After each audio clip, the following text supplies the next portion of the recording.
Welcome to my channel roam and taste. আচ্ছা শোনো, আজকে আমি তোমাদের একটা অন্য রকমের চিকেন রান্না শেখাচ্ছি।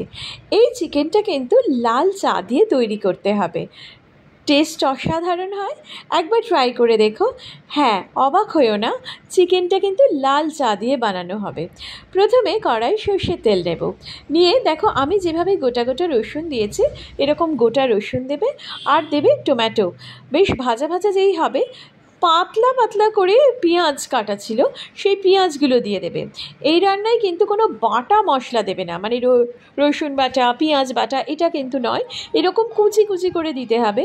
আর ততক্ষণ নাড়াতে হবে যতক্ষণ না পুরো মশলাটা একটা পেস্ট হয়ে আসছে। দেখো একদম নাড়াতে নাড়াতে ভাজা ভাজা হতে হতে একটা সময় দেখবে মশলাটা একেবারে মিহি হয়ে পেস্ট হয়ে যাবে।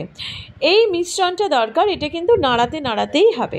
এই রকম যখন আমি ভাজা ভাজা করছি এই সময় দিয়ে দেব খুব সামান্য হলুদ গুঁড়ো আর লঙ্কা গুঁড়ো। কাশ্মীরি লঙ্কার গুঁড়োও দিতে পারো আর শুকনো লঙ্কার গুঁড়োও দিতে পারো, তোমরা যে যেরকম ঝাল খাবে সেটা সেই বুঝে দেবে। দেখছো আমি কিভাবে ভাজা ভাজা করছি, এইভাবে কিন্তু ভাজা ভাজা করতে হবে। আরেকটা কথা বলে নিই, এখানে আমি 1 কেজি চিকেনের রান্না দেখাচ্ছি। 1 কেজি চিকেনের জন্য 2 টেবিল স্পুন সর্ষের তেল লাগবে, একটা বড় পেঁয়াজ লাগবে, আর 12টা থেকে 15টা রসুন কোয়া লাগবে, 2টো ছোটো টমেটো অথবা একটা বড় টমেটো। দেখছো এবার ভাজা ভাজা করতে করতে কীরকম ম্যাশড হয়ে গেছে মশলাটা। একদম এরকম যখন ম্যাশড হয়ে আসবে সামান্য সামান্য এতে গরম জল দিতে থাকবে। সামান্য একটু একটু গরম জল দিলে আরও ভালো মশলাটা পুরো একদম মিহি হয়ে ম্যাশড হয়ে যাবে। এবার আমরা দিয়ে দেবো একটু মরিচ, দেখছো গোটা মরিচ নিয়েছি, এই মরিচটা ভালো করে গুঁড়িয়ে নিচ্ছি আমি।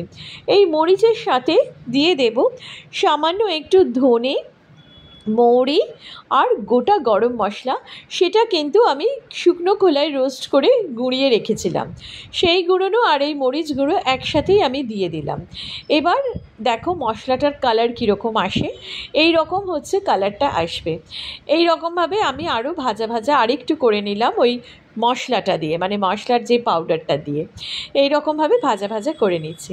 দেখো চিকেন রান্না তো ওই একরকম চিকেন খেতে ভালো লাগে না, চিকেন একটু অন্য অন্য রকমভাবে প্রিপেয়ার করলে অন্য রকম মানে চিকেনটা তখন খেতে ভালো লাগে। তো সেই কারণে এই রান্নাটা করা। আর এই রান্নাটা আমি মানে শিওর যে তোমাদেরও এটা ভীষণ ভালো লাগবে। এবার চিকেনটা ধুয়ে রাখা ছিল, সেই চিকেনটা আমি দিয়ে দিচ্ছি, দিয়ে এই মশলার সাথে আরও কিছুক্ষণ কষিয়ে নেব। পরিমাণ মতো নুন দেবে। এই যে দেখছো আমি মশলার সাথে কষিয়ে নিচ্ছি। এটা মশলার সাথে কষাতে কষাতেই মোটামুটি একটু ভাজা ভাজা হয়ে যায়, মানে একটু বয়েলও হয়ে যাবে আর কি। এই রকম অবস্থায় যখন তোমরা জল দেবে কিন্তু অবশ্যই এই রান্নায় একটু গরম জল দেবে। এরকমভাবে যখন নাড়িয়ে নিলাম, পরিমাণ মতো নুন দেওয়া হয়ে গেছে, দিয়ে দেবো একটু গরম জল। চিকেনটা যেই বয়েল হয়ে যাবে, চিকেন বয়েল মানে গরম জলটা সামান্য গরম জল দিয়ে ঢাকা দিয়ে দেবে যাতে চিকেনটা বয়েল হয়ে যায়। চিকেন বয়েল হতে তো 15 মিনিটের বেশি সময় লাগবে না। চিকেনটা বয়েল হতে থাকলেও তখন আরেকটা পাত্রে তোমরা চা তৈরি করে নেবে।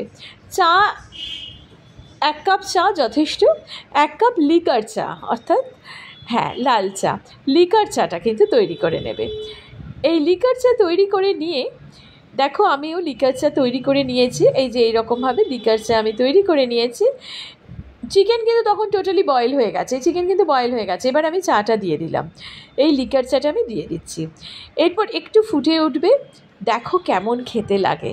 অসাধারণ টেস্টি একটা চিকেন রান্না। তোমরা এটা অবশ্যই ট্রাই করে আমাকে কমেন্ট করে জানিও তোমাদের কেমন লেগেছে। আমার ভিডিওটা কেমন লাগলো অবশ্যই কমেন্ট করো, চ্যানেলটা সাবস্ক্রাইব করো প্লিজ, সাপোর্ট করো। তোমাদের সাপোর্ট পেলে আমি মোটিভেটেড হব, আমি তাহলে আরও নতুন নতুন এইরকম নানা রকম রান্না, বেড়ানোর গল্প এগুলো করতে পারবো। প্লিজ শেয়ার করো, লাইক করো, কমেন্ট করো। টাটা।